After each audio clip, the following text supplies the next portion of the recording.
The Federal Reserve, Bank of England, and European Central Bank all reduced the pace of rate hike increases in December, but that doesn't mean they're wrapping up their fight against inflation, as they also increased their rate forecast for 2023. We think this escalates the risk of recession. Let's take a closer look. The central banks increased their policy rates by half a percentage point in December, down from 75 basis points previously.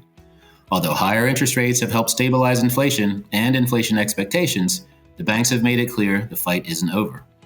The Fed last week increased its inflation projection at the end of 2023 to 3.5% from 3.1% in September, based on the core personal consumption expenditures price index. While goods prices have eased, their major concern continues to be the robust labor market and its impact on core services inflation, which accounts for more than half of the core personal consumption expenditures index.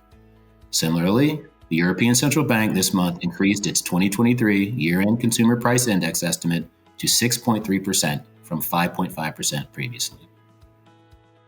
We think central bankers will remain mindful of the cumulative effect of prior rate hikes on inflation. But until inflation takes a clear downward path and approaches the target of around 2%, we think they will continue to increase interest rates to keep inflation in check. As such, the Fed raised peak forecast for the Fed funds rate in 2023 by 50 basis points to 5.1%. Similarly, in Europe, ECB President Christine Lagarde indicated the euro deposit rate could rise higher than 3% next year, and she didn't rule out additional rate hikes of 50 basis points. Last week, the Fed reduced its 2023 U.S. economic growth forecast to 0.5% from 1.2%, leaving little room for error to avoid a recession. The ECB is also forecasting 0.5% growth next year, and the Bank of England is projecting a recession.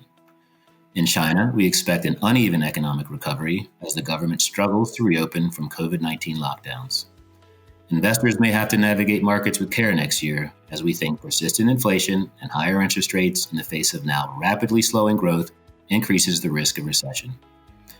In our global policy model allocations, we've remained underweight emerging market equities, and we've modestly reduced our high yield overweight amid the aforementioned growth concerns.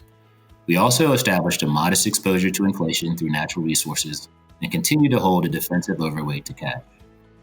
Uncertainty has been the one constant theme in 2022, and we believe it will be with us into the new year.